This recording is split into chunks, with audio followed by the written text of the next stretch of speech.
Question है कि एक समबाहु त्रिभुज के अंदर एक बिंदु से भुजाओं की लंबवत दूरी √3 सेंटीमीटर, 2√3 सेंटीमीटर, 5√3 सेंटीमीटर, तो त्रिभुज का परिमाप यानी पेरीमीटर ज्ञात करें। आप कहेंगे इक्विलेटरल ट्रायंगल है, समबाहु त्रिभुज है, और ये हम पढ़ चुके हैं कि समबाहु त्रिभुज में कहीं के अंदर किसी पॉइंट से अगर आप साइड पे परपेंडिकुलर डालते हैं तो हमने आपको बताया था कि मान लो ये परपेंडिकुलर P1 है, ये परपेंडिकुलर P2 है, ये परपेंडिकुलर P3 है। इन परपेंडिकुलर को ऐड करने पर P1 plus P2 plus P3 is equal to height of equilateral triangle. इस इक्विलेटरल ट्रायंगल का हाइट के समान हो जाता है। तो आप कहोगे सर इक्विलेटरल ट्रायंगल का हाइट होता है, हमारे स्टैंडर्ड इक्विलेटरल ट्रायंगल का हाइट √3 यूनिट मानते थे हम लोग। तो चलिए P1 की वैल्यू √3 सेंटीमीटर दिया है पहली लंब, दूसरी P2 की वैल्यू 2√3 सेंटीमीटर और P3 की वैल्यू हो गई 5√3 centimetre.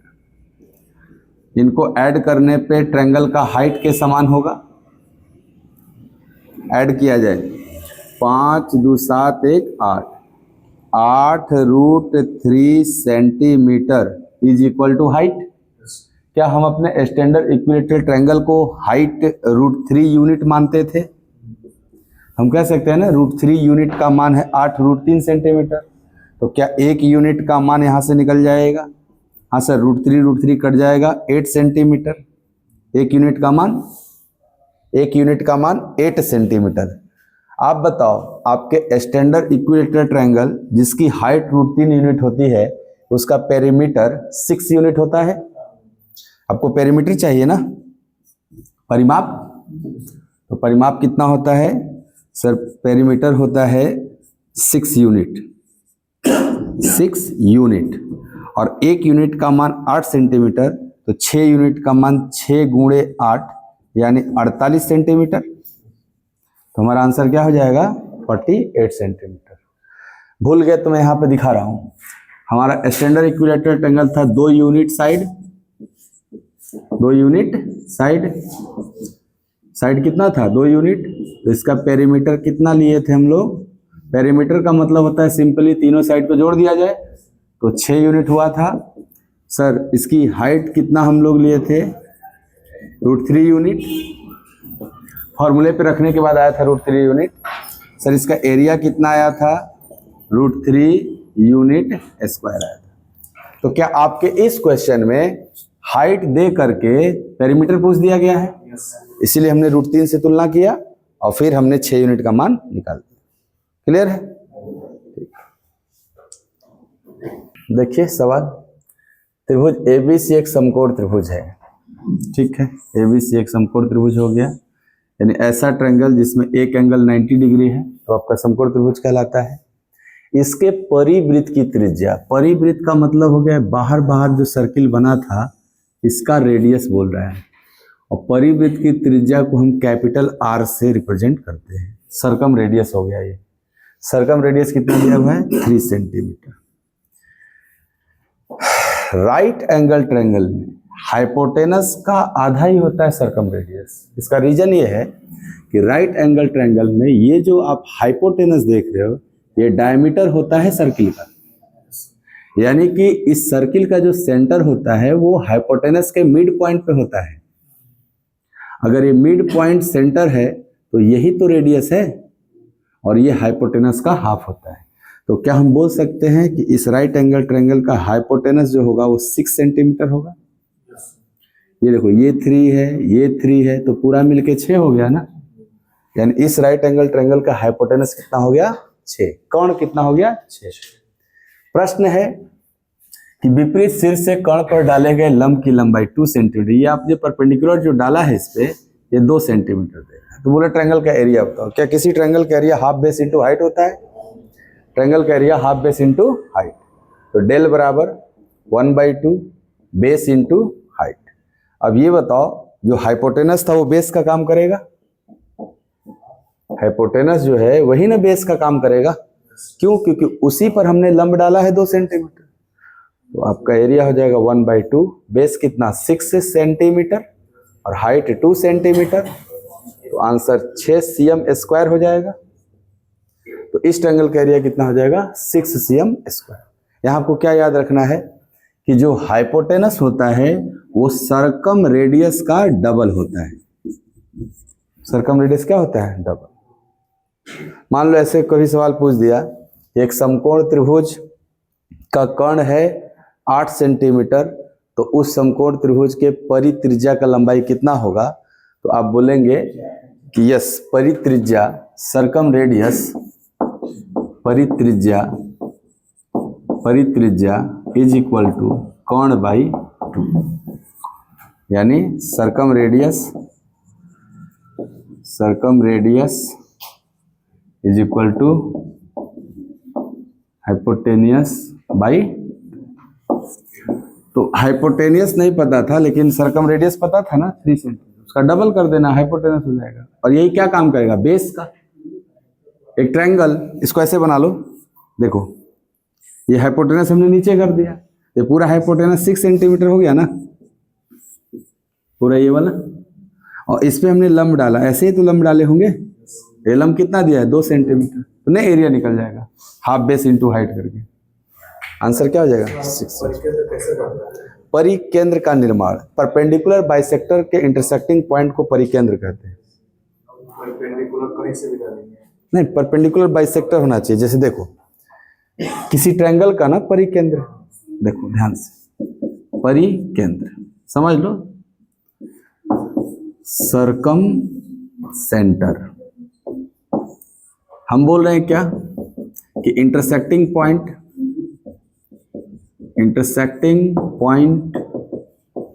Of all 3 perpendicular bisectors, यानी जो 3 लंब समद्विभाजक होते हैं उनके प्रतिच्छेद बिंदु को ही क्या कहते हैं? हम परिकेंद्र। अब देखिए कैसे बनेगा।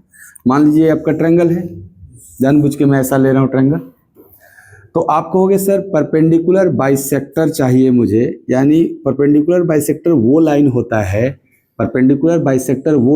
है जो साइड को 2 इक्वल पार्ट में डिवाइड करता है और 90 डिग्री का एंगल सबटेंड करता है। जैसे ये साइड है आपका, ट्रायंगल में 3 साइड होगा, तो इसका परपेंडिकुलर बाइसेक्टर कुछ ऐसे होगा, इसको बराबर बांटेगा। जरूरी नहीं कि वर्टेक्स से ही जाएगा, वो तो ट्रायंगल के नेचर पे डिपेंड करता है कि आप ट्रायंगल कैसा लिए। जैसे कि मान लीजिए हाँ, उसका जो परपेंडिकुलर होगा, हाँ, इसको 2 भाग में मतलब विभाजित करेगा, समद्विभाजक भुजा को, हाँ भुजा को 2 भाग में बांटेगा और प्लस 90 डिग्री का एंगल भी बनेगा। इसका खींचिएगा ना, तो इसका आप ऐसे कुछ खींचेंगे, 90 भी होगा, बाहर ऐसे रहेगा, और इसका खींचिएगा तो आप आधा बांटने मिड पॉइंट से पास करेगा, ऐसे कुछ जाएगा। तो आप देखोगे कि इस वाले ट्रायंगल का सर्कम रेडियस बाहर, सर्कम सेंटर बाहर बन जाएगा। लेकिन जब एक्यूट एंगल ट्रायंगल लेते हैं ऐसे, तो आप कहते हैं सब का परपेंडिकुलर बाइसेक्टर अंदर हो जाता है, ऐसे सब बराबर बराबर बटे हुए हैं, तो देखो इसका अंदर ही हो जाता है। तो वो ट्रायंगल के नेचर पे डिपेंड करता है कि सर्कम सेंटर कहाँ होगा। मैंने लिखाया था कि सर्कम सेंटर ट्रायंगल के अंदर भी हो सकता है, ट्रायंगल के बाहर भी हो सकता है, और कहीं राइट एंगल ट्रायंगल है तब तो हाइपोटेनस के मिड पॉइंट पे हो जाता है। ये 3 केस था। ठीक है, क्लियर हुआ सवाल? ये प्रश्न है राइट एंगल ट्रायंगल से समकोण त्रिभुज, और क्या दिया हुआ है? एरिया, और कह रहा है कि इसके लंबवत भुजा भी है, यानी लंबवत भुजाएं तो 2 ठो होती है। आप समकोण त्रिभुज बनाते हैं, इसमें ये दोनों आपस में लंबवत भुजा ही कहलाती है। इसमें से किसी एक को दिया हुआ है वो, और कह रहा है कि समकोण शीर्ष, इस शीर्ष को कहते हैं समकोण वाला शीर्ष, इससे कर्ण पर डाले गए शीर्षलंब की लंबाई क्या है? यानी ऐसे जो हम लंब डालना चाह रहे हैं, मान ले रहे इसको P है, ये समकोण वाले शीर्ष से कर्ण पर डाले गए लंब की लंबाई परपेंडिकुलर को हम P मान लिए। बोले इस P बराबर बताओ क्या है, P बराबर क्या होगा? अच्छा, क्या दिया हुआ है सर? एक ठो ये लेंथ दिया हुआ है है ना, लंबवत भुजा बी दे दिया है, मान लो ये वाला बी है, और सर इस पूरे ट्रायंगल का एरिया ए दे दिया हुआ है, इस पूरे ट्रायंगल का एरिया ए दिया हुआ है, इसका एरिया कितना दिया हुआ है ए, और हमें इस P का मान ए और बी के टर्म में बताना है। P का मान किसके टर्म में, ए और बी के टर्म में, ठीक है। इस तरह का ऑप्शन दिया हुआ है। तो बताइए जरा, अगर एरिया पूरा ए है तो वो निकालने का कई तरीका है, इसके थ्रू बताओ। यहाँ पे अगर ये P है, आपको ये छोटा सा बन रहा है राइट एंगल ट्रायंगल, ये छोटा सा नीचे एक राइट एंगल ट्रायंगल बन रहा है, इसमें अगर हम चाहें तो ये निकाल सकते हैं पाइथागोरस थ्योरम लगा के, बट फायदा है नहीं, फायदा नहीं है। हमें डायरेक्ट क्लिक करना है एरिया से रिलेटेड। मतलब जैसे अगर इस इधर में भी आएगा 1/2 आधार में, हाँ हाँ,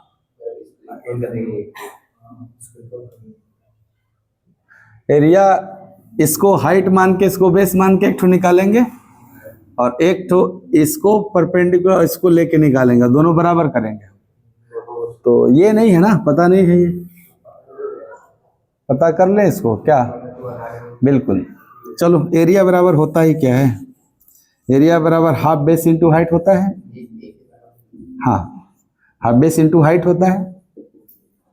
चलिए एरिया की जगह क्या लिखेंगे हम, ए, और 1/2 बेस, एक बार हम बी ले रहे हैं, तो इस केस में ये जो हाइट का काम करेगा ये वाला काम करेगा ना, तो ये रहने देते हैं, बेस को हम बी लिख दे रहे हैं, तो हाइट निकल गया हमारा, कितना हो जाएगा 2a/b, यानी इसका वैल्यू हो गया 2a/, हो जाएगा क्या। ये हाइट कौन सी है, ये वाली हाइट है, तो इस हाइट की वैल्यू क्या हो गई 2a/, चलो ये भी निकल गया, ये भी निकल गया। एक बार एरिया इसके थ्रू कर ले, इस सिस्टम के थ्रू, ये वाला। तो बताइएगा जरा, अगर किसी राइट एंगल ट्रायंगल में परपेंडिकुलर पता चल जाए, बेस पता चल जाए, तो क्या हाइपोटेनस निकाला जा सकता है पाइथागोरस थ्योरम लगा के। लगाते हैं पाइथागोरस थ्योरम। आपको अंडर रूट इसका स्क्वायर 4a² प्लस इसका स्क्वायर b²। क्यों, हाइपोटेनस में तो perpendicular square plus base square होता है। नहीं नहीं, मैं अभी ना ये निकालना चाहता हूँ। हाँ, मैं ये मान लो ये लंब हो गया, ये आधार हो गया, तो मैं कर्ण निकालने जा रहा हूँ। कर्ण कैसे निकलता है, नहीं पूरा निकाले, देखो एरो देखो, पूरा यहाँ से लेके यहाँ तक का लाइन निकालना है। इसको सॉल्व करते हैं थोड़ा सा, तो यहाँ आएगा b⁴ है ना,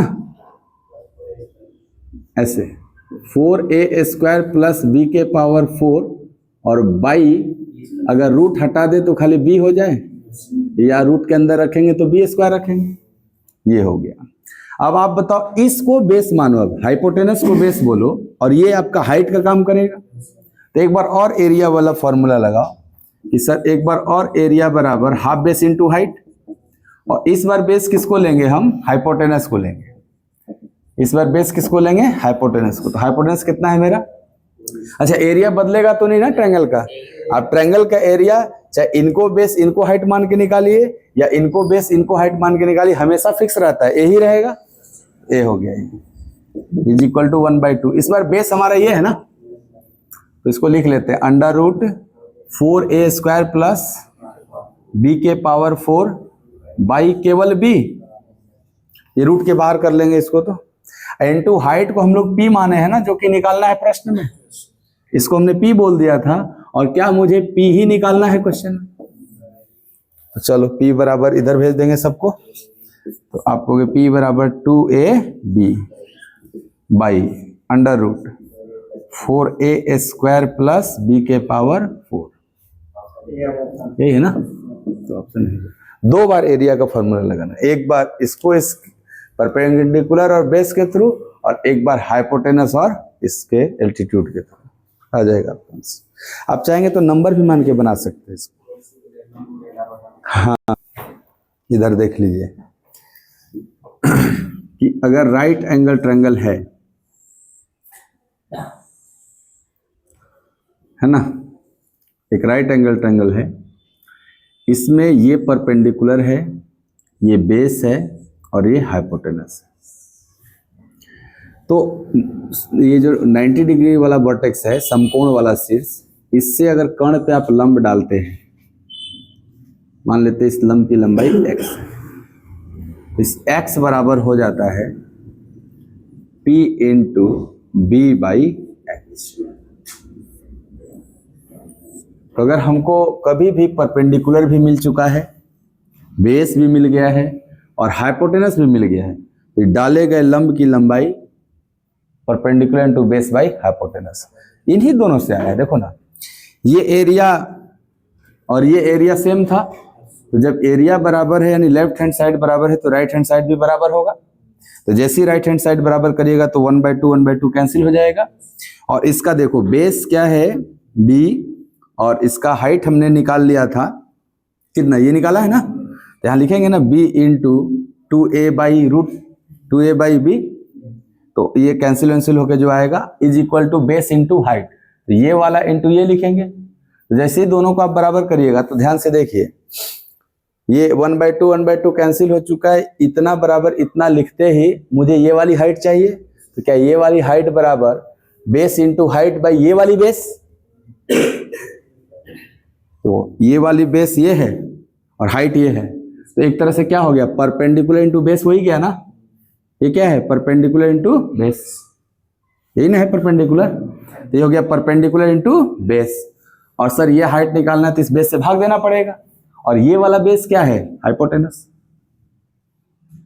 इस फॉर्मूले में बेस क्या है हाइपोटेनस, तो इस जब इक्वल करोगे तो भाग लग जाएगा, तो ये वाला डिराइव होता है। ये जो आया है ना वो इन्हीं एरिया को बराबर करके आया है, बट होता क्या है कि हम डायरेक्ट इसको याद रखते हैं, नहीं समझ पाए। देखो ना, समझो, मतलब इस ट्रायंगल का एरिया, एक बार एरिया निकालोगे ना आप, हाफ p इंटू बी निकालोगे कि नहीं, हाफ p इंटू बी, एक बार और एरिया निकालो इसके through, sir half h into x निकालेंगे, और क्या दोनों एरिया बराबर है, जैसे ही बराबर करेंगे तो देखो आप कहोगे 1/2 कैंसिल होके p into B is equal to h into X, तो x टारगेट था ना कि x निकालना है कितना होगा, तो x इज इक्वल टू क्या होगा p into B by H हो जाएगा कि नहीं, तो वो एरिया ही बराबर करके आता है, या तो आप डायरेक्ट वो याद रखो या फिर यहीं पे एरिया बराबर कर दो आप, ठीक है, वही था पॉइंट राइट एंगल ट्रायंगल में। इससे कैसे ऑप्शन नहीं रखना है, आपको परपेंडिकुलर निकालना था, एरिया बराबर करके ये निकालना था, ये आखिर में कैसे निकालोगे बिना एरिया कैल्क का, ये तो करना ही था आपको, हाँ ये करना था। ये करने के बाद जैसे ये तीनों मिल गया ना, उसके बाद ये लगा देना था, यही होगा और क्या। अगर मान लो आपको ये याद नहीं है तो आप ये लगा लो, आ जाएगा आंसर, ठीक है। चलो बहुत बढ़िया, साइड वाला है। उसी तरह आप एक राइट एंगल ट्रायंगल 3, 4, 5 वाला को अपना फेवरेट बनाइए, और कभी भी राइट एंगल ट्रायंगल का सवाल आता है तो आप चाहे तो उससे कंपैरिजन कर सकते हैं। यहां देखो, समझो, जैसे 3 है, 4 है, 5 है नहीं राइट एंगल ट्रायंगल, और इसका इन रेडियस जो होता है वो 1 होता है, ये भी याद रख लो साथ ही साथ। स्टैंडर्ड राइट एंगल ट्रायंगल की हम बात कर रहे हैं कि एक हमारा राइट एंगल ट्रायंगल का साइड तो कुछ भी हो सकता है, बट 3, 4, 5 साइड वाला राइट एंगल ट्रायंगल का इन रेडियस आपको 1, अगर मान लो 3 सेंटीमीटर है, 4 सेंटीमीटर, 5 सेंटीमीटर, तो 1 सेंटीमीटर होगा, और जो सर्कम रेडियस होता है वो 2.5 सेंटीमीटर होता है, या 2.5, वो हाइपोटेनस का हाफ हो जाता है। और इन रेडियस कैसे निकलता है सर, राइट एंगल ट्रायंगल का इन रेडियस निकलता है p plus B minus h/2, और सर्कम रेडियस निकलता है ओनली h/2, ऐसे निकलता है। ये p है आपका, ये b है आपका, और ये h हाइपोटेनस। तो कम से कम राइट एंगल के नाम पे एक ये ट्रायंगल आपको याद भी है और आप यूज भी करते हैं इसको। आइए, अगर हम अपने इस प्रश्न की तुलना इस राइट एंगल ट्रायंगल से करना चाहें, इसकी साइड हमने क्या लिया है 3, 4, 5, 3, 4, 5। तो बताओ इसका एरिया जो क्वेश्चन में ए है, उस ए का मान आप बताओ, ए का मान हाफ बेस इंटू हाइट, तो 6 सेंटीमीटर स्क्वायर होगा हमारे ए का मान। कब? जब इन लोगों को हमने सेंटीमीटर में लिया है, यूनिट में लेंगे तो यूनिट स्क्वायर हो जाएगा यहाँ पे। ओके, इसका लंबवत भुजा बी है। अगर लंबवत भुजा बी है तो सर ये भी लंबवत है, ये भी लंबवत है, कोई एक को ले लीजिए आप। मान लीजिए हम बी बराबर 3 सेंटीमीटर ले लिए, संभावना है कि 4 सेंटीमीटर भी हो जाए, दोनों में से कोई एक होगा। तो बोल रहा है समकोण शीर्ष से कर्ण पर डाले गए लंब की लंबाई, क्या इसकी बात कर रहा है वो?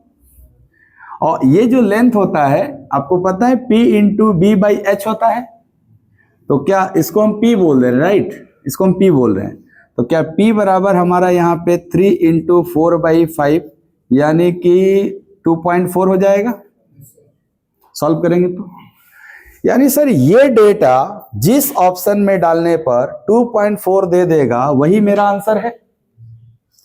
क्या आपके ऑप्शन ए और बी पे ही नहीं डिपेंड कर रहे हैं? हर जगह जहां भी देखो वहां ए बी ही तो है। चलो डालते हैं, ए के जगह 6 और बी के जगह 3, तो 6 या 18 दूनी 36। नीचे बी मतलब 3 का स्क्वायर, 9 का स्क्वायर, 4 लेना है ना पावर, 81 और 36 चौके 144, 144 और 81 ऐड कर लीजिए साहब, 144 और 81 गड़बड़ हो गया क्या? 3 के पावर 4 लोगे ना तो 81 हो जाएगा, 225 हो जाएगा। और 225 अगर हो गया तो क्या 15 हो जाएगा ये, यानी 36 बटा में 15, 36 बटा 15 मतलब 15 दूनी 30, 15 चौके 60, 2.4 आ गया। क्या मुझे 2.4 ही चाहिए? इसलिए हम लगा देंगे कि हम सर वेरिएबल्स को भी नंबर में कन्वर्ट करके आंसर कर सकते हैं। समझ गए बात? ए बी से कंफ्यूजन होता है ना रूट में लिखने में, अच्छा है कि आप नंबर से ट्राई कर लो। अरे हम मेरे बताने के बाद सोचेंगे, अब तो सोच ही लेंगे, अब सोच लेंगे ना। हाँ तो अभी तो सोचना है, इससे पहले सोच लेते तो मेरी जरूरत क्यों होती है। तीसरी बात अब सुन लीजिए, और मुख्य बात, अभी वो सुनिएगा तो कहेगा ई कहां से आ जाएगा दिमाग में। देखिए सुनिए, सुनिए ना इधर, तब ना गेम खेल रहा है, मिटा रहे हैं, हो गया ना? नहीं, ऐसा कैसे हो गया? ये सॉल्व करना 36 और नीचे क्या आ रहा है 15, ये सॉल्व करके आ रहा है 2.4, इसलिए हमें 2.4 ही चाहिए था, तो ऑप्शन ए हो जाएगा। लिखो जल्दी, एक बात और बहुत महत्वपूर्ण बात बता रहे थे। एक त्रिभुज की भुजाएं 6 सेंटीमीटर, 8 सेंटीमीटर, 10 सेंटीमीटर है, तो उस त्रिभुज का सर्कम रेडियस कितना सेंटीमीटर होगा? 2 सेंटीमीटर। सर्कम रेडियस, तो आपको वो हाइपोटेनस का आधा हो जाता है।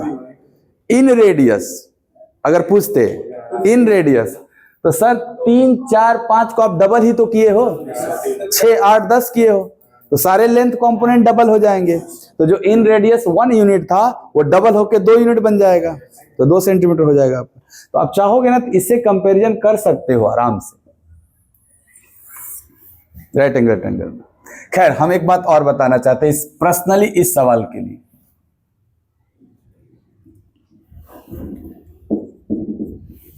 देखिए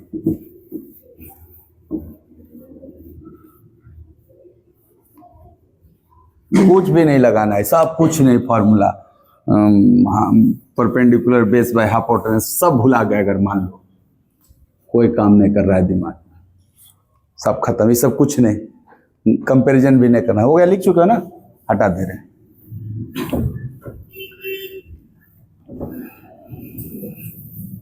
ये सवाल आया हमारे सामने ऐसे कि एक समकोण त्रिभुज का एरिया ए दिया हुआ है, लंबवत भुजा बी दिया हुआ है, और समकोण वाले शीर्ष से कर्ण पे डाले गए शीर्षलंब की लंबाई क्या है निकालनी है। तो लंबाई का मात्रक कोई ना कोई यूनिट होगा, सेंटीमीटर, मीटर, और जो एरिया है उसका मात्रक कोई ना कोई यूनिट स्क्वायर होगा, सेंटीमीटर स्क्वायर, है ना। 2 डायमेंशन हो जाता है ना एरिया, और लेंथ 1 डायमेंशन होता है। यानी आप ये कहोगे कि जब एरिया निकाला गया होगा तो उसका डिग्री 2 होगा, पावर 2 होगा, और जब लेंथ कोई निकालते हैं तो उसका डिग्री 1 होगा, पावर 1 रहा होगा, सेंटीमीटर पावर 1, मीटर पावर 1, ऐसे एरिया सेंटीमीटर स्क्वायर ऐसा कुछ रहा होगा। आइए देखते हैं, अगर हमको शीर्ष लंब की लंबाई चाहिए तो क्या इसकी डिग्री 1 होनी चाहिए? सेंटीमीटर ही होना चाहिए, सेंटीमीटर स्क्वायर तो नहीं हो सकता ना। चलो डिग्री चेक करते हैं पहले। इस ऑप्शन में एरिया अगर है, ए एरिया को रिप्रेजेंट कर रहा है, क्या यहां 2 डिग्री है? इसकी वैल्यू कुछ भी आई होगी तो वो स्क्वायर के साथ आई होगी, और इनटू बी, बी एक लेंथ है ना, वो 1 डिग्री वाला होगा। तो जब गुणा होता है तो पावर जुड़ जाता है ना, यानी 2 डिग्री 1 डिग्री ऐड होकर ऊपर 3 डिग्री है। ऊपर कितना है? 3 डिग्री है। चलो अंदर देखो, ये बी क्या है? लेंथ है, अब पावर 4 है तो 4 डिग्री, और एरिया तो 2 डिग्री का ऑलरेडी होता है, और स्क्वायर कर दोगे तो ये भी 4 डिग्री। अब ये 4 डिग्री अगर ऐड होगा तो 4 ही डिग्री रहेगा ना, प्लस या माइनस में डिग्रियां नहीं सेम रह जाती हैं। तो ये नीचे है 4 डिग्री, लेकिन जब उसका रूट निकालेंगे तो 2 डिग्री में कन्वर्ट हो जाएगा। तो 3 डिग्री ऊपर, न्यूमरेटर में 3 डिग्री और डिनोमिनेटर में 2 डिग्री, तो कैंसिल होके 1 डिग्री बचेगा। यानी सर ये हो सकता है, क्योंकि हमें लंब की लंबाई चाहिए वो 1 डिग्री में होना चाहिए। तो ये 1 डिग्री आ रहा है ना सॉल्व होके। आ जाओ इधर देखते हैं, 2 डिग्री 4 डिग्री, और सर निचवा 2 डिग्री, अभी सॉल्व किया इसका 2 डिग्री आएगा। तो 4 डिग्री में 2 डिग्री से भाग होगा तो 2 डिग्री बचेगा। कोई लेंथ 2 डिग्री का होगा क्या? ये ऑप्शन रिजेक्ट है। ये तो अजीबे हो गया, 4 2 6 डिग्री ना, 6 डिग्री में 2 डिग्री से भाग होगा तो 4 डिग्री वाला हो गया जी, पावर 4 आ जाएगा। ये भी देखो 4 1 5, क्या 5 डिग्री है न्यूमरेटर, और नीचे 2 डिग्री, तो 5 डिग्री बटा में 2 डिग्री तो कैंसिल होके 3 डिग्री। 3 डिग्री तो वॉल्यूम होता है, तन होता है, लेंथ थोड़े होता है, इसलिए ऑप्शन ए ही करेक्ट है। फाइनल टच ये वाला, ये अप्रोच होना चाहिए आपका इस सवाल में।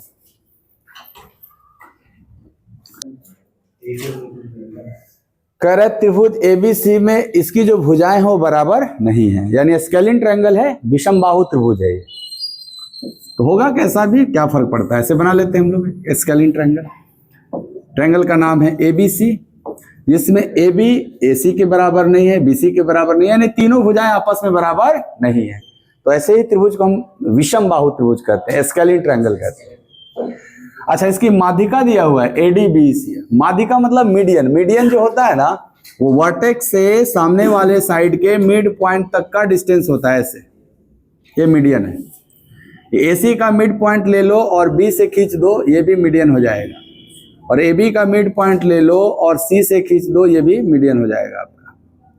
और ये जो पॉइंट हो गया ADBCF, तो मीडियंस जिस पॉइंट पे एक दूसरे को इंटरसेक्ट करते हैं उसे सेंट्रॉइड कहते हैं। क्या कहते हैं? सेंट्रॉइड। मीडियंस जिस पॉइंट पे एक दूसरे को इंटरसेक्ट करते हैं उस पॉइंट को सेंट्रॉइड, केंद्रक कहते हैं। यहाँ ओ जो हमने लिखा है ये क्या है? केंद्रक, सेंट्रॉइड है, केंद्रक है। गुरुत्वीय केंद्र भी कहता है, कहीं कहीं लिखा रहेगा गुरुत्वीय केंद्र, हालांकि ज्यादातर यूज क्या होता है? सेंट्रॉइड, केंद्रक। खैर, एरिया देखो किसका निकालना है? AEODB।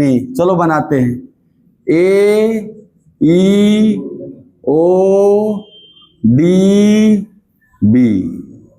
ये एरिया निकालना है। ध्यान से देखो जी, AEODB। अगर यहां रुक गए तो ये कोई क्लोज्ड फिगर तो हुआ नहीं, तो स्टार्टिंग पॉइंट A था और लास्ट पॉइंट B है, इनको भी ज्वाइन कर देंगे तब ना क्लोज्ड फिगर बनेगा। तो इसका एरिया निकालना है AEODB, ऐसे पूरा निकालना। क्या आपने पढ़ा था कि सेंट्रॉइड जो होता है उसके थ्रू एरिया जो होता है वो इक्वल पार्ट में बढ़ता है, यानी 1 1 1 1 1 1 6 यूनिट बढ़ता है एक एक पार्ट में। ये 6 छोटे छोटे ट्रायंगल का एरिया बराबर होता है। तो बताओ इस 6 में से जो एरिया हमको निकालना है उसमें कितने ट्रायंगल कवर हो जा रहे हैं? 4। तो 4 यूनिट आपका एरिया कवर हो रहा है। और कुछ नहीं दिया, ऐसे दे दिया बस, ऑप्शन दिया ना। 2/3 चलो ऑप्शन बताओ क्या दिया था पहला, 2/3 2/3 ट्रायंगल एबीसी। चलो यानी एबीसी के फॉर्म में निकालना था, तो आप कहोगे sir area AEODB is equal to 4 unit. अब पूरा एबीसी 6 यूनिट, पूरा एबीसी 6 यूनिट, 6 हो गया ना पार्ट। तो आपको ये है 4 और पूरा एबीसी है 6 इंटू ट्रायंगल एबीसी। तो इसको लिख सकते हैं 2/3। पहला ही ऑप्शन सही हो गया ना, पहला ही ऑप्शन सही। सिंपल सवाल था। सारे एरिया क्या होते हैं, इक्वल होते हैं, तो आप 1 यूनिट मान सकते हैं सबको। 1 यूनिट मानेंगे तो पूरा एबीसी एरिया का यूनिट 6 यूनिट, और AEODB कितना 4। तो AEODB जो बनेगा वो 4/6 पार्ट ऑफ एबीसी बनेगा ना, इसलिए वो सीधा रहता तो ये हो जाता 20। ये 90 डिग्री है इस फिगर में, एंगल बी भी 90 डिग्री है और एंगल क्यू भी 90 डिग्री है। यह आकृति दिया हुआ है, उससे सवाल किया है कि इसमें जो ट्रायंगल बना है BCD का क्षेत्रफल, ये छोटा सा ट्रायंगल यहाँ बन रहा है ना BCD, इसका क्षेत्रफल पूछा गया है कितना है आपका। ठीक है, अच्छा एक बात बताइए, ये पूरा 100 है तो ये मीडियन का काम कर रहा है। अगर ये मीडियन का काम कर रहा है, इसका मतलब ये एरिया और ये एरिया आपस में बराबर रहा होगा। तो हमको अगर पूरा BCQ भी निकल जाए तो उसका आधा ये होगा आपका।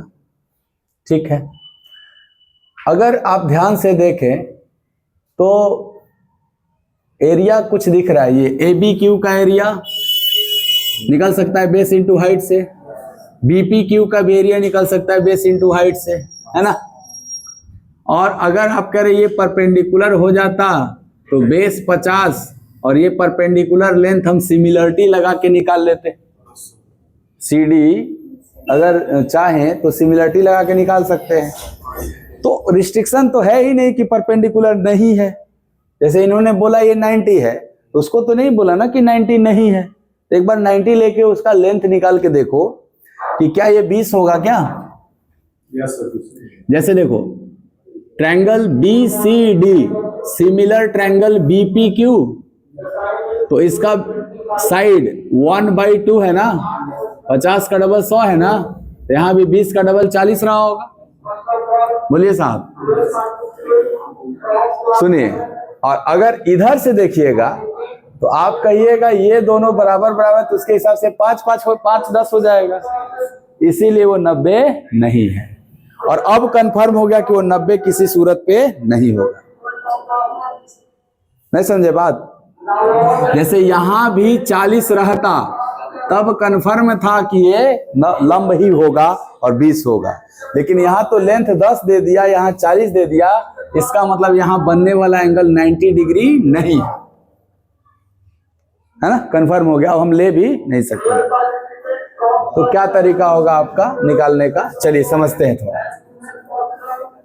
हाँ, इस ट्रायंगल का एरिया कितना हो जाएगा आपका 500। अच्छा ठीक है, और इसका 2000। तो 500 ये है, 2000 ये है, और मुझे ये वाला चाहिए। इसका एरिया BCQ का, BCQ का एरिया कितना हो जाएगा, BCQ का एरिया 400। कैसे 400? हाँ,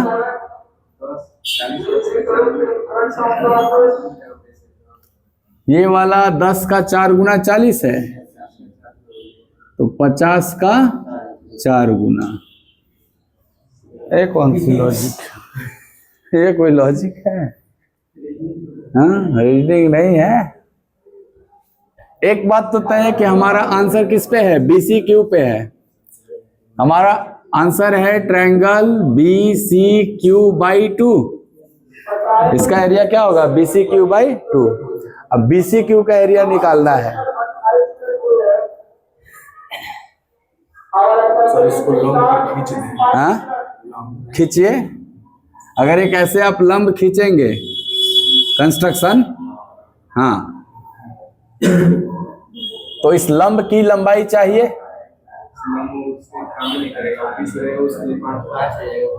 इस लंब की लंबाई अगर चाहिए तो इस ट्रायंगल के हिसाब से देखेंगे तो 20 दिखेगा, और इस ट्रायंगल के हिसाब से देखेंगे तो 5 दिखेगा, जो कि वैलिड नहीं। हाँ नहीं, अच्छा सवाल है, बहुत बढ़िया सवाल है। क्या अप्रोच लेके चलेंगे?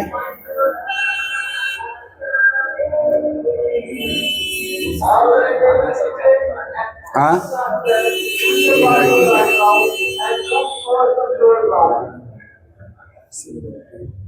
सिमिलरिटी लगेगा, बट पैरेलल लाइन कोई है नहीं ना। कौन? हाँ, तो वो दोनों पैरेलल है, तो उससे क्या होगा, बीच में होना चाहिए ना, ये ना होना चाहिए।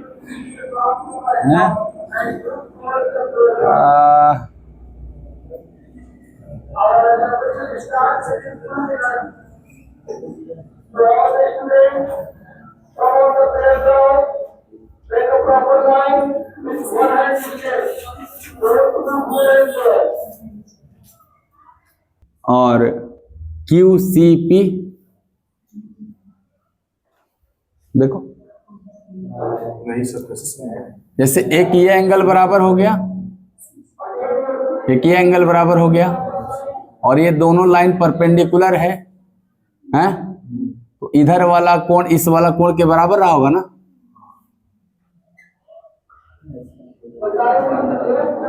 नहीं रहा होगा। फिर से देखो, ये angle C vertically opposite angle, शीर्षाभिमुख कोण, और क्या ये एंगल इस एंगल के बराबर होगा, एकांतर कोण? हाँ, और किसी त्रिभुज के दो कोण अगर बराबर है तो सिमिलर ट्रायंगल हो जाता है वो। इसका मतलब इनका जो साइड है 1/4 में, वो सब साइड ना 1/4 में बटेगा, कॉरस्पॉन्डिंग साइड का रेशियो सेम हो जाएगा 1/4। तो बताइएगा जरा, ये वाला 1 तो ये वाला 4, ये वाला भी 1 तो ये वाला 4, ऐसे बनता है। यानी कि सर इनके एरिया भी क्या हो जाएंगे आपके, 1/4 का स्क्वायर हो जाएगा। अगर साइड है 1/4 में तो एरिया होगा 1/4 का स्क्वायर हो जाएगा। तो 1 ये हो गया 1 का स्क्वायर 1 ही, और ये 4 का स्क्वायर 16, यानी ऐसे एरिया ये बटा होगा आपस 1 और 16 में। अब प्रश्न ये है उस 1 और 16 में कितना बांटेंगे, तो आप कहोगे 1 + 16 प्लस ये वाला BCQ जो बीच में है x = कितना, या 1 और 16 वाला एरिया कितना आ रहा था, 2000 बोल रहे थे नहीं वाला, 16 + x 2000 बोल रहे थे, ठीक है, और 1 + x कितना, ये वाला 500। ये अगर हम इक्वेशन को घटाते हैं तो क्या 15 यूनिट स्क्वायर बराबर 1500, 1 यूनिट स्क्वायर बराबर 100, 1 यूनिट स्क्वायर, यानी ये वाला सर 100 आ गया। अगर ये 100 आ गया तो क्या ये 1600 आ गया, 1600 और 100 मिलके 1700, और 1700, जबकि पूरा एरिया कितना था आपका, या किसी से देखो ये पूरा 500 था ना, तो ये जब 100 हो गया तो क्या है बीच में 400 बचा, और मीडियन है तो इक्वली डिवाइड करेगा। वेरीफाई कर लो, 16 4 ये भी तो 2000 हो गया, इसलिए मेरा आंसर इसका करेक्ट क्या था। हाईली कॉन्सेप्चुअल सवाल है, एक बार हम फिर से रिपीट करते हैं।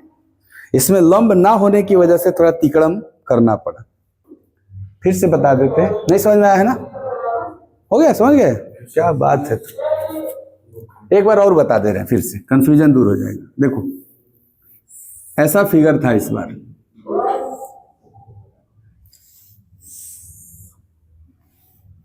अच्छा सवाल है, इसका सम्मान करना जरूरी है। ये देखिए ऐसे था तिरछा लाइन, ये 10 है और ये 40 है, और ये मिड पॉइंट है, कहने का मतलब 50-50 में बटा हुआ था ये, इसीलिए पूरा 100 दिया हुआ है।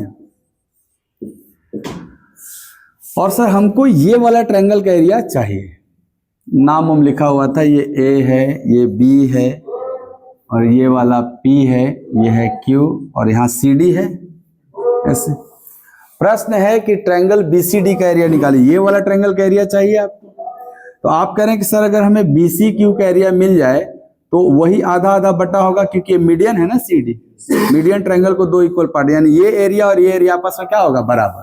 तो अगर ये पूरा भी निकाल लीजिएगा तो उसका आधा कर देंगे तो मेरे प्रश्न का उत्तर हो जाएगा।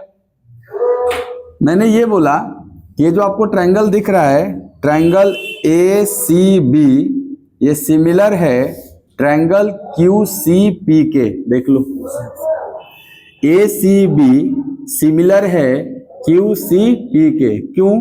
क्योंकि दो त्रिभुज के अगर कम से कम 2 कोण आपस में बराबर हो जाते हैं तो सिमिलर ट्रायंगल हो जाता है। तो ये एक ठो कॉमन एंगल सी दिख रहा है ना, दोनों में है, शीर्षाभिमुख कोण जिसको बोलते हैं, और ये एंगल इस एंगल के बराबर होगा, अल्टरनेट एंगल, और ये बचा हुआ एंगल इस बचे हुए एंगल के बराबर हो गया होगा। इसलिए इन दोनों त्रिभुज के 3 कोण आपस में बराबर है, और जब ऐसा होता है तो ए वाली प्रॉपर्टी से 2 त्रिभुज आपस में क्या हो जाते हैं, सिमिलर। 90 डिग्री है, 2 परपेंडिकुलर लाइन आपस में पैरेलल नहीं होगा सेम बेस पे। जैसे एक बेस हो गया, यहां भी आपने परपेंडिकुलर खींच दिया, एक और परपेंडिकुलर खींच दिया, ये ऑलवेज पैरेलल होगा ना आपस में। क्यों? अगर पैरेलल नहीं होगा तो आगे जाके मिल न जाएगा, मिल जाएगा तो 90 हो पाएगा, कभी नहीं हो पाएगा। तो एक ही बेस पे 2 परपेंडिकुलर लाइन हमेशा आपस में क्या होते हैं, पैरेलल होते हैं। ठीक है, चलो अब समझो आगे थोड़ा सा। अगर ये सिमिलर हो गया तो सिमिलर ट्रायंगल का कॉन्सेप्ट क्या है कि कॉरस्पॉन्डिंग साइड का रेशियो सेम होता है। तो बताओ ए बी के कॉरस्पॉन्डिंग पी क्यू है ना, तो इनका रेशियो क्या है, 1/4, 10/40 मतलब 1/4। तो क्या ये लोग भी 1/4 और 1/4 रहे होंगे, कॉरस्पॉन्डिंग है ना ये लोग। अच्छा सर, अगर साइड रेशियो 1/4 है, एरिया रेशियो 1/4 का स्क्वायर हो जाता है। Area of triangle ACB is equal by area of triangle QCP is equal to corresponding side का स्क्वायर ना। जैसे यहाँ AB लेंगे, इसके कॉरस्पॉन्डिंग PQ है ना, तो इसका क्या हो जाएगा, स्क्वायर हो जाएगा। तो बताओ ये जो साइड रेशियो था 1/4 था, तो 1/4 का स्क्वायर क्या हो जाएगा, 1/16। तो ये एरिया 1 होगा, तो ये एरिया 16 होगा ना। यहां तक क्लियर है? अच्छा सर, ये जो बीच वाला था ये हमको नहीं पता है, तो हम इस पूरे को x मान लिए कि ट्रायंगल BCD का जो एरिया है हमने x मान लिया, BCQ, यस BCQ, ये हमने क्या मान लिया, x।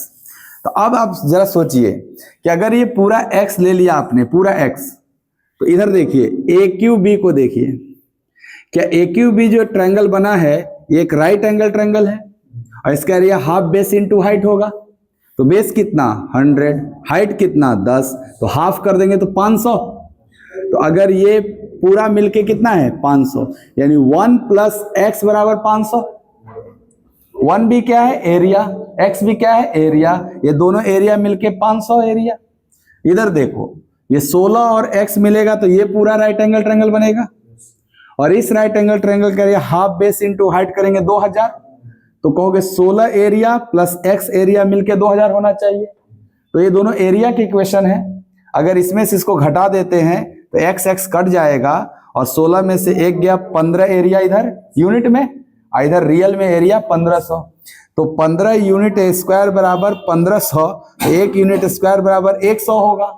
तो बताओ ये जो 1 यूनिट स्क्वायर है 100 न हो गया, और अभी अभी आपने बोला था ये रियल हो गया 100। अब ये एक तो यूनिट था आपका, ये रियल हो गया 100।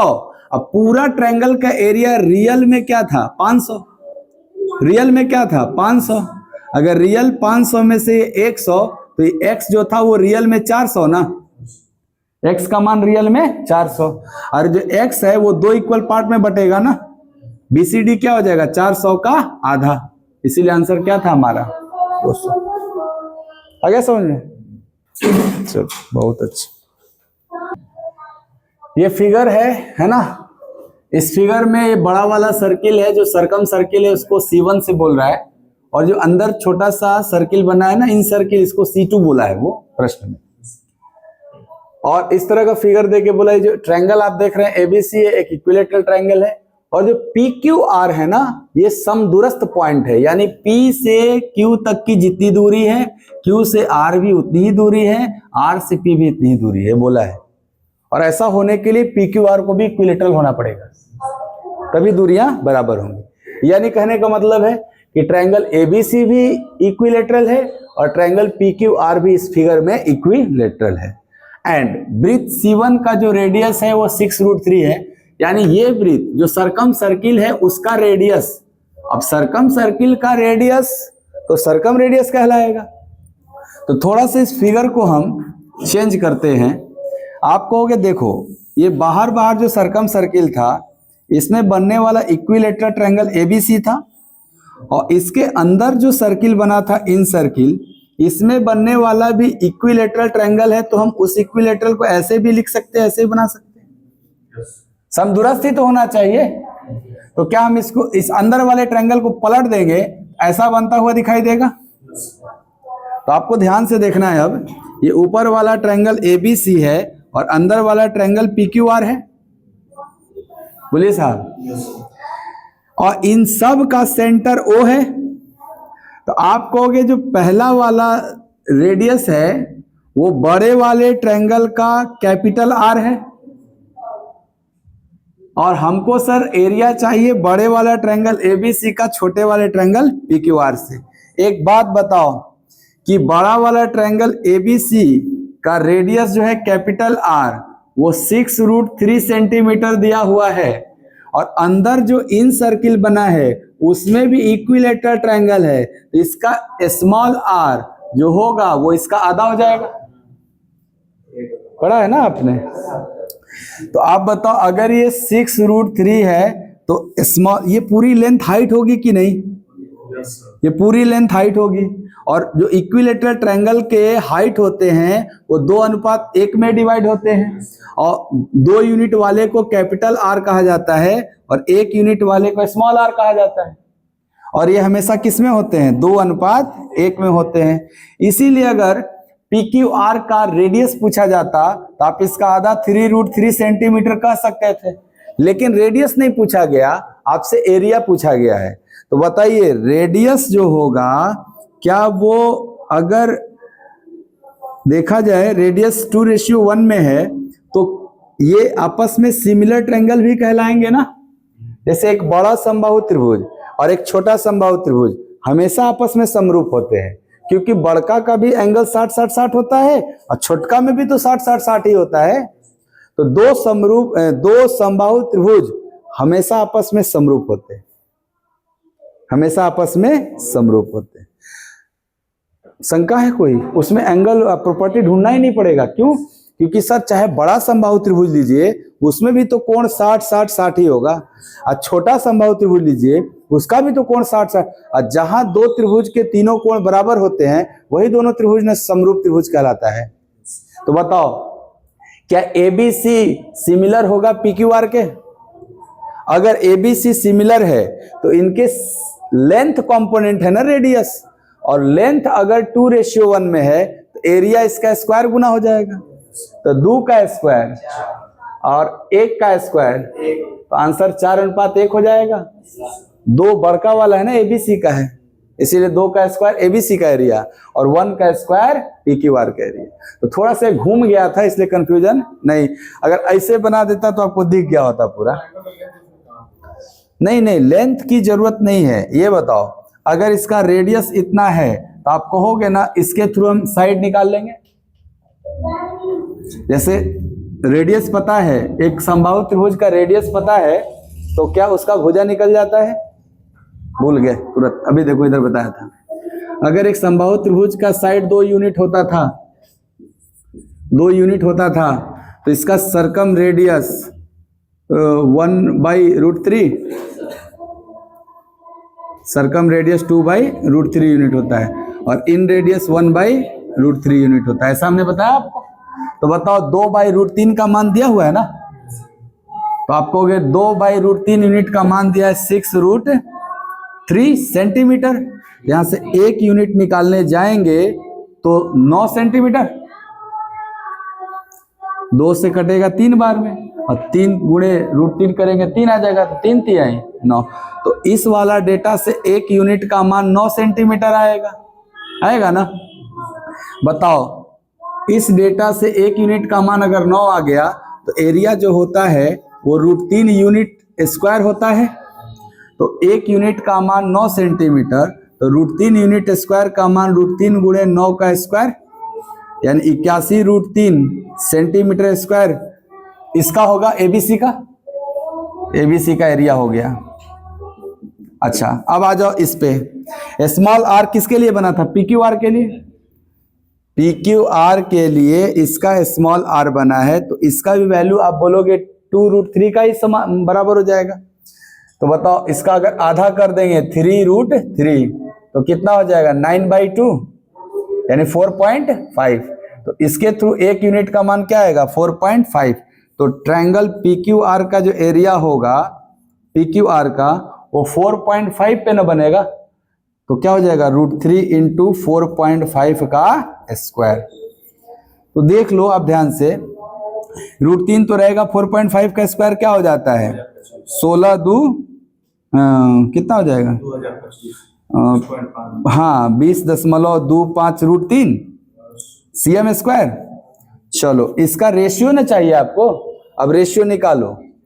ऊपर वाला बड़ा ABC ऊपर लिखना है और ये नीचे क्या है? 20.25 √3। क्या इसका 4 गुना है? तो आंसर नहीं हो जाएगा 4:1।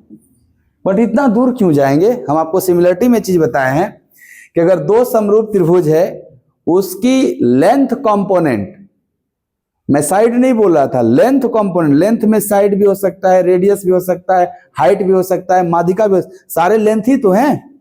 अगर लेंथ कंपोनेंट 2:1 है तो एरिया रेशियो 2 का स्क्वायर और 1 का स्क्वायर यानी 4:1 ही आएगा। लेंथ 2:1, एरिया 2 का स्क्वायर और 1 का स्क्वायर। किस में? सिमिलर ट्रायंगल में। इसलिए आपका कौन सा ऑप्शन था? बी ऑप्शन था। ये पूरा इतना डिटेल में जाने की जरूरत नहीं, वो तो जानबूझ के दिया है ताकि आप इस डेटा के साथ जाइए, खूब पसीना छोड़िए, भुजा पहले निकालिए। ये तो हम आपको यूनिट बता रहे हैं। ओरिजिनल में क्या होगा कि इस डेटा के साथ आप पहले भुजा निकालेंगे, ए का मान, ए निकालने के बाद √3/4 a² करके एरिया निकालेंगे। और जब इसका भी एरिया निकालेंगे, इसका भी निकालेंगे, जब डिवाइड करेंगे ना, रेशियो मतलब डिवाइड करेंगे, तो देखेंगे कट गया 4 बार में, और वो तो ऐसे ही आ रहा था 2 का स्क्वायर और 1 का स्क्वायर। ये कौन, यहां पे आपको रहना है।